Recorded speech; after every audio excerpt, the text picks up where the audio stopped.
Antes de mais nada, eu quero desejar um dia mais que abençoado e repleto do amor de Deus e falar para vocês, gente, que acabou de acontecer agora em Brasília e pegou todo mundo de surpresa. E o impacto foi direto em cima de Lula. Vocês não vão acreditar o que aconteceu. O presidente da casa, Hugo Mota, não só peitou o governo, como também deu uma verdadeira rasteira em Lula. E agora está até ameaçando com força. É algo nunca visto. Nos bastidores, será efeito da Lei Magnitsky? E falando em Lei Magnitsky, vocês vão ficar chocados com as revelações de um aliado de Bolsonaro. E como Brasília não para, é bomba atrás de bomba. Mais um escândalo estourando em Brasília e é aqueles de deixar o país inteiro em choque. Envolvendo parlamentares. Gente, parlamentares, viu? Segundo informações, tem de esquerda, de direita, já teve um ataque hacker aí. Será que eles estão tentando apagar os indícios? Nós vamos saber também tudo sobre isso nesse vídeo. E para vocês terem noção, gente, os valores, segundo fontes, são astronômicos. Mas, aliado de Bolsonaro manda um recado forte para Tarcísio de Freitas e lideranças do Centrão. E olha que eu não estou falando de qualquer liderança, não. Segundo ele, de alguma maneira estão tentando apunhalar Bolsonaro pelas costas. Eu vou trazer todos os detalhes e destaque também dessa notícia para vocês que prometem incendiar o dia de hoje. Mas a cereja do bolo mesmo vai ficar para um aliado de Bolsonaro diretamente dos Estados Unidos. Ele acabou de fazer uma revelação importantíssima. Ele esteve com Mike Pence, segundo ele, em Miami, e ele trouxe informações privilegiadas de lá. Olhem o que aconteceu, que vocês não estão sabendo, por trás dos bastidores de Brasília, que eles estão tentando esconder de vocês. É muito pior do que vocês imaginavam. As denúncias são gravíssimas e colocam todas elas, o governo Lula e o judiciário, numa situação bem delicada. Mas eu não vou ficar dando muito spoiler, gente, para esse vídeo não ficar muito longo. Só não esquece de curtir, compartilhar, comentar, deixar o seu like e se inscrever no canal. E já vamos começar com um vídeo que eu preparei para vocês que realmente prometem incendiar o dia de hoje. Olhem o que disse esse jornalista sobre as sanções de Trump.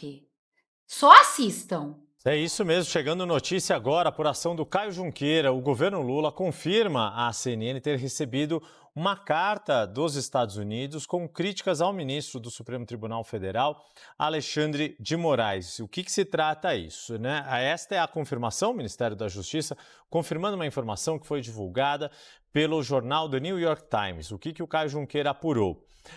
Uma carta do Departamento de Justiça dos Estados Unidos, uma carta com críticas ao ministro do STF, Alexandre de Moraes, foi recebida pelo Ministério da Justiça brasileiro no dia 27 de maio, às 15 horas, 3 da tarde, e direcionada nesta sexta-feira, hoje, para análise ao setor responsável. Esse procedimento de enviar ao Ministério da Justiça é protocolar. Funciona como um aviso de que o governo americano também remeteu a carta ao Supremo Tribunal Federal. O STF, porém, não se pronunciou de forma oficial até agora. Essa carta foi uma resposta a decisões judiciais que resultaram no bloqueio de redes sociais americanas no Brasil, como o Rumble. Essa informação, como eu disse, foi objeto de uma reportagem do jornal The New York Times, que revelou ter tido acesso ao documento produzido pelo Departamento de Estado americano. De acordo com o jornal, o governo americano criticou diretamente decisões de Alexandre de Moraes, afirmando que, embora possa aplicar as leis brasileiras no ambiente digital, não teria autoridade para determinar o cumprimento de ordens judiciais por empresas com sede nos Estados Unidos. O alvo central da repreensão foi a suspensão da plataforma Rumble no Brasil, que foi determinada por Alexandre de Moraes em fevereiro passado, depois da empresa descumprir uma série de decisões da Justiça brasileira, como a remoção do perfil do jornalista Alan dos Santos, o bloqueio de repasses financeiros feitos a ele e a indicação de um representante legal da empresa no país. A rede social chegou a voltar ao ar em fevereiro, mas posteriormente foi novamente suspensa em meio à controvérsia jurídica. A empresa alega que não havia representantes com autoridade legal no Brasil e chegou a recorrer à justiça americana, acusando Moraes de censura. a Corte dos Estados Unidos decidiu que o Rumble não está obrigado a cumprir as ordens do ministro brasileiro. A carta do Departamento de Justiça surge em um momento em que o governo de Donald Trump tem intensificado críticas à atuação de Alexandre de Moraes, como a gente acompanhou nesta semana, aquela postagem que não fala diretamente do Brasil, feita por Marco Rubio, secretário de Estado americano, mas que fala em decisão de que o seu departamento, e ele tem autoridade para isso, pode cancelar o visto de autoridades que censurem cidadãos ou empresas norte-americanas. E lá na semana passada, o próprio Marco Rubio, de viva voz, em sessão do Congresso americano, também chegou a mencionar diretamente o caso do ministro brasileiro. E Alan dos Santos já se manifestou sobre isso, e olhem o que ele disse. Segundo Alan dos Santos, Moraes recebeu uma carta do Departamento do Estado americano sobre a censura a Alan dos Santos. Dá para entender por que Alexandre de Moraes tem tanta raiva dele. Se pudesse, prenderia ele hoje. Olhem isso. O Rubio tá aqui, Marco Rubio, secretário de State. O que o DOJ falou? Aí ele diz na carta. O DOJ mandou uma carta para o Alexandre de Moraes, dizendo que não pode me censurar. Porque ele fala, uma pessoa. O Jack Nicholson, ele tem o meu contato, ele sabe quem eu sou, já fez matérias ridículas sobre mim no New York Times, e ele não quis me nomear para não colocar incenso no meu nome. Não quis falar comigo também. É, né? Então, ele fez isso de propósito, Lacombe. Ele fez isso de propósito. Porque quem lê a matéria não sabe do que ele está falando. Ele está falando de Alan Lopes dos Santos. Ele está falando de mim. É isso aí. O DOJ mandou uma carta para o Alexandre de Moraes. Não é uma carta para a Suprema Corte. Olha Não é uma isso. carta para instituições. Não é uma carta para o governo. Não é uma carta para a Globo. Não, ele mandou uma carta para o Alexandre de Moraes dizendo: você não pode derrubar a conta de Alan dos Santos. Tá lá na matéria do New York Times. Tá lá. Você tem um trecho aí? O pessoal colocou aí, vamos colocar na tela? Bom dia pro Max. Pois é, gente, agora vejam esse mega escândalo envolvendo parlamentares de esquerda. Diz que tem gente até da oposição, viu? A situação é gravíssima, mas antes, olhem o que disse esse aliado de Bolsonaro, que inclusive ele acabou de relatar que ele estava com Mike Pence e figuras importantes da Casa Branca lá em Miami. Ele trouxe informações privilegiadas, inclusive sobre também parlamentares de esquerda e USAID, que vai chocar vocês. Se a esquerda está tão preocupada com a atuação dos Estados Unidos, por que que foram procurar a ajuda dos Estados Unidos no processo eleitoral brasileiro de 2022? É curioso para mim, deputada Rosângela, ouvir a esquerda, a essa altura do campeonato, deputado Marcel, falar de soberania nacional.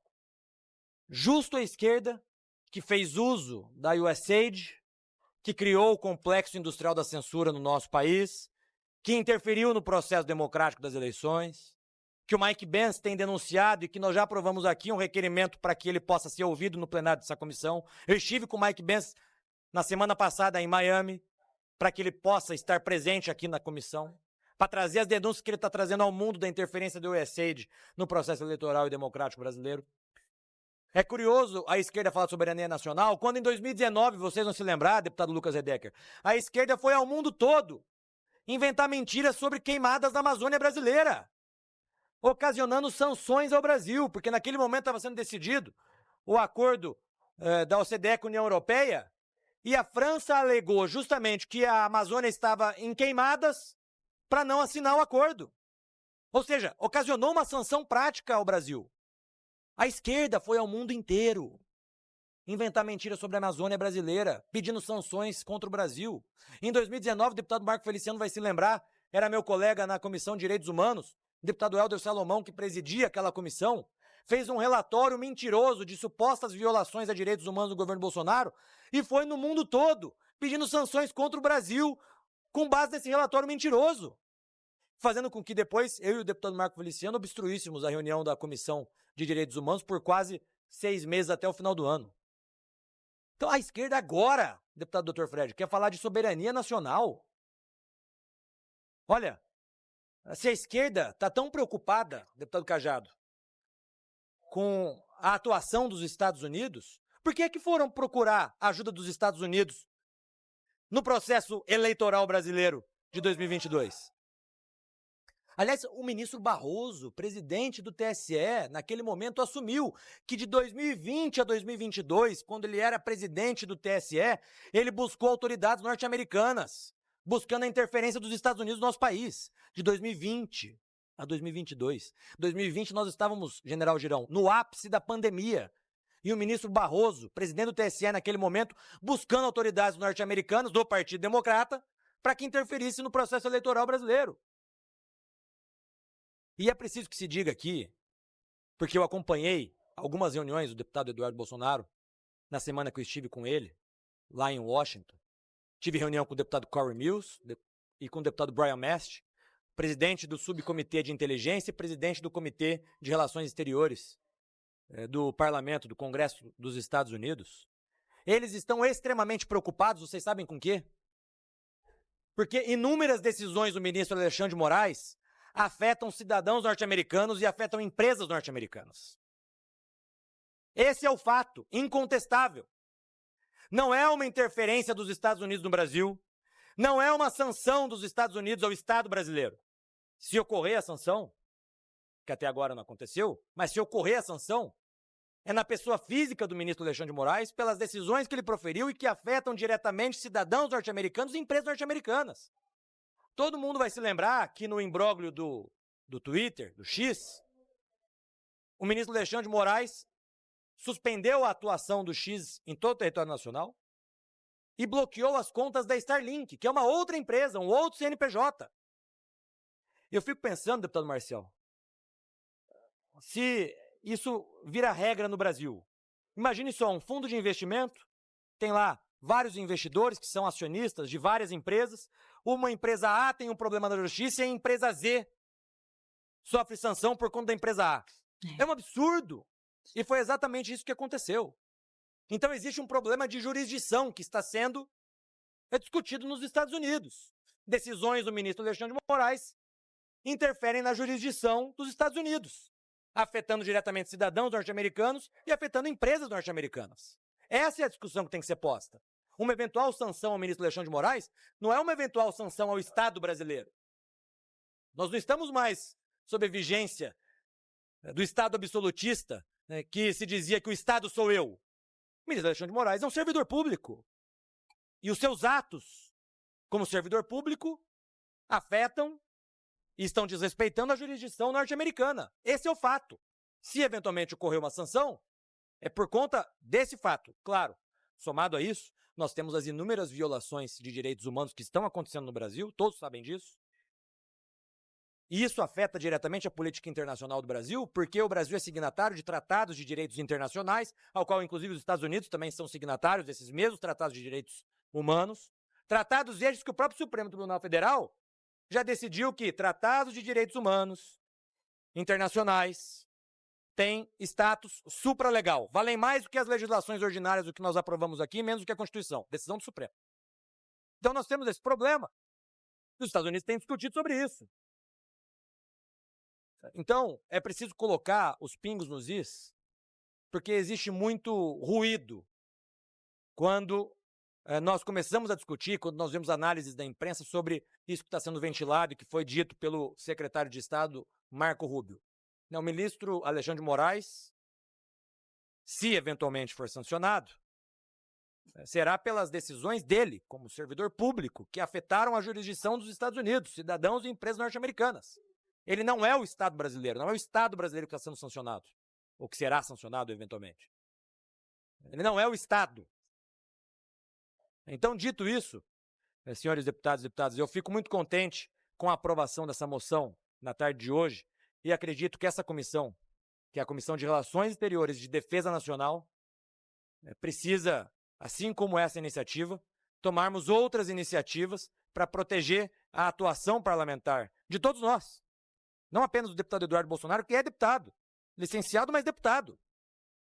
E que não pode ter a sua atuação parlamentar simplesmente ignorada, censurada, vilipendiada em mais um inquérito ilegal, inconstitucional, que visa exclusivamente amedrontar o parlamento brasileiro como nós estamos presenciando desde 2019, com uma série de medidas inconstitucionais, ilegais, abusivas do Poder Judiciário contra o Parlamento brasileiro. Vocês viram, gente, o que disse o presidente das Relações Exteriores, Felipe Barros, da Câmara? Perfeito!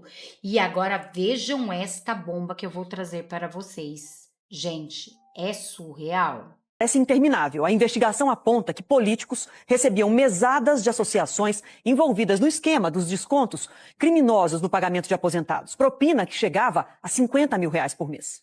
A investigação encontrou digitais de parlamentares que tinham alguma influência no INSS. Investigadores apontam que políticos recebiam mesadas de associações para atender interesses das entidades. Valores que, em média, chegam a R$50 mil por mês. Entre deputados e senadores com mandatos, pelo menos 15 estariam envolvidos. No alvo estariam parlamentares do PDT, partido que comanda o Ministério da Previdência, mas também de outras siglas, da base do governo e até da oposição. Olhem isso. Em clima de derrubada do decreto da IOF, Haddad se reúne com Mota e Alcolumbre. O ministro da Fazenda alega que a máquina pública vai ficar em um patamar bastante delicado se a medida for sustada. Com a iminente possibilidade de derrubada do decreto 12.466/2025, que trata do aumento de imposto sobre operações financeiras IOF, o ministro da Fazenda, Fernando Haddad, se reuniu com o presidente do Legislativo, Hugo Mota, e Davi Alcolumbre. O encontro ocorreu na residência oficial da Câmara, localizado no Lago Sul, em Brasília, na noite da quarta-feira, dia 28. Depois da reunião, Haddad afirmou que sem a arrecadação do aumento da IOF prevista em 20 bilhões, a máquina pública vai entrar em um patamar bastante delicado. Além disso, aliado de Bolsonaro, Silas Malafaia manda recado a Tarcísio e líderes do Centrão sobre Bolsonaro. Pastor Silas Malafaia, aliado de Jair Bolsonaro, criticou publicamente os bastidores políticos que, segundo ele, se articulam diante de uma possível prisão do ex-presidente. Em publicação no X, Malafaia mandou um recado direto a nomes como o governador Tarcísio de Freitas e os presidentes do PSD e PP do União Brasil, Gilberto Kassab, Ciro Nogueira e Antônio Rueda. Aspas, os urubus já estão se articulando, estão pensando que se prenderem Bolsonaro na covardia, ele vai estar fora do jogo eleitoral de 2026. Vai estar mais forte do que nunca. Façam reuniões, combinem, nenhum de vocês será nada sem Bolsonaro. Não esqueçam de Michele Bolsonaro, a melhor avaliada depois do próprio Bolsonaro. Os urubus vão ficar com fome, não vai ter carniça para eles, fecham aspas, escreveu Silas Malafaia. A mensagem foi interpretada por aliados como um aviso a possíveis movimentos de substituição na liderança da direita. Bolsonaro está inelegível até 2030 por decisão do TSE, mas afirma que vai reverter sua condição e pretende concorrer em 2026, quando cogita alternativas, cita o nome da própria família. Tarcísio, apontado como possível sucessor político do ex-presidente, ainda não confirmou interesse na disputa presidencial. Outros governadores como Ratinho Júnior, Eduardo Leite e Ronaldo Caiado já se colocaram como pré-candidatos. O entorno de Bolsonaro tem demonstrado desconforto com essa movimentação. Malafaia, líder da Assembleia de Deus Vitória em Cristo, mantém apoio irrestrito ao ex-presidente e tem rejeitado aproximações com outros nomes da direita. E você? Eu apoio Bolsonaro irrestritamente. Eu apoio Bolsonaro. E eu acho que Malafaia tem toda a razão. Ou é Bolsonaro ou é Michele. E se você, assim como eu, tem fé em Deus e acredita que só ele pode mudar a história do nosso Brasil e trazer Jair Messias Bolsonaro elegível para concorrer à presidência em 2026, deixe aqui nos comentários #Bolsonaro 2026. Além disso, Mota ameaça derrubar decreto da IOF e sugere rever isenções fiscais. O presidente da Câmara dos Deputados, Hugo Mota, concedeu entrevista após reunião de líderes partidários. O presidente da Câmara dos Deputados, Hugo Mota, disse que o Congresso pode sim derrubar o decreto do governo Lula, que mexeu no imposto sobre operações financeiras, IOF. Mota falou nesta quinta-feira, após a reunião com líderes partidários sobre a crise em torno da medida anunciada na última semana pelo ministro Fernando Haddad. Aspas, da mesma forma que o governo nos garantiu que pode ou não apresentar uma alternativa, Nós também deixamos claro que a nossa alternativa pode ser, sim, pautar o projeto Decreto Legislativo PDL e sustar o decreto do governo, explicou Mota. O presidente da Câmara disse aos parlamentares que defendem a adoção de medidas mais estruturantes. Aspas, tenho defendido rever a questão das isenções fiscais. O Brasil não aguenta mais as isenções fiscais que o país tem, argumentou Mota. Precisamos discutir a vinculação das nossas receitas, precisamos discutir a reforma administrativa que traga mais eficiência para a máquina pública. Só isso irá ajudar a melhorar o ambiente econômico. Além disso, vendas de sentença no STJ, juiz é afastado e tem 30 milhões bloqueados. A PL deflagrou a 8ª Operação Cisaminis para aprofundar a investigação em relação aos crimes de corrupção e lavagem de dinheiro. A Polícia Federal deflagrou nesta quinta-feira a 8ª fase da Operação Cisaminis para aprofundar a investigação em relação aos crimes de corrupção judiciária e lavagem de dinheiro. O juiz Ivan Lúcio Amaranto, da 2ª Vara da Comarca da Vila Rica, Mato Grosso, foi afastado do cargo. Segundo as investigações, foi identificado um esquema de lavagem de dinheiro montado para dissimular pagamentos milionários de propinas, em troca de decisões judiciais proferidas por magistrado vinculado ao Tribunal de Justiça do Estado do Mato Grosso. Assim, por determinação do STF, são cumpridos 3 mandados de busca e apreensão no estado de Mato Grosso, ordem de afastamento das funções públicas do magistrado, além de sequestro de bens e valores no montante aproximado de 30 milhões e a proibição de sair do país recolhendo seu passaporte.